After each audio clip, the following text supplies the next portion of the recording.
वेदी का रहस्य भाग 1। क्या आपने कभी सोचा है परमेश्वर को वेदी क्यों प्रिय है? क्यों बाइबल की हर महान घटना के पीछे एक वेदी होती है? आइए आज हम शुरुआत करें वेदी के रहस्य की खोज में। उस पहली वेदी से जो आदम और हव्वा के समय छुपी हुई थी। एक आदम और हव्वा की छुपी हुई वेदी। उत्पत्ति 3:21 में लिखा है, और यहोवा परमेश्वर ने आदम और उसकी पत्नी के लिए चमड़े के अंगरखे बनाकर उन्हें पहनाए। यह संकेत है कि कोई पशु बलिदान दिया गया। यह पहली वेदी थी, पाप के बदले मृत्यु और बलिदान की। यह वेदी हमें बताती है कि परमेश्वर का तरीका बलिदान के द्वारा मेल करना है। 2. हाबिल की स्वीकृत वेदी। उत्पत्ति 4:4 में हाबिल अपनी भेड़ों के पहलौठे और चिकने भाग परमेश्वर के लिए लाया, और परमेश्वर ने उसे स्वीकार किया। यह वेदी केवल भेंट नहीं, हृदय की गहराई और आस्था का प्रतीक थी। 3. नूह की वेदी, एक नई शुरुआत। जल प्रलय के बाद नूह ने एक वेदी बनाई और शुद्ध पशुओं की होमबलि चढ़ाई। उत्पत्ति 8:20।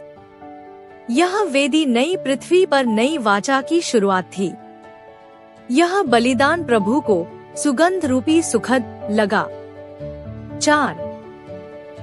अब्राहम की वेदियां अग्नि में आज्ञाकारिता। अब्राहम ने हर स्थान पर जहां वह गया वेदी बनाई। शेखेम, उत्पत्ति 12:7। ममरे, उत्पत्ति 13:18।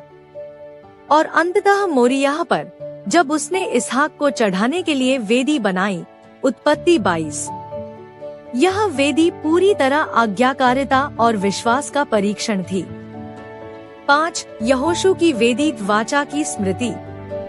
यहोशू 8:30 से 35 में लिखा है कि एबाल पर्वत पर यहोशू ने मूसा की आज्ञा के अनुसार कच्चे पत्थरों से एक वेदी बनाई, जिस पर उसने होमबलि चढ़ाई और व्यवस्था की सारी बातें प्रजा को पढ़कर सुनाई।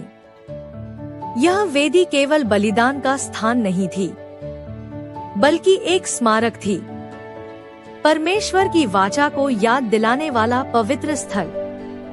यह दिखाता है कि केवल युद्ध में जीत काफी नहीं, बल्कि वाचा का नवीकरण और परमेश्वर के वचनों में स्थिर रहना जरूरी है। प्राचीन वेदियां केवल बलिदान का स्थान नहीं थी, वे परमेश्वर और मनुष्य के बीच वाचा का पुल थी।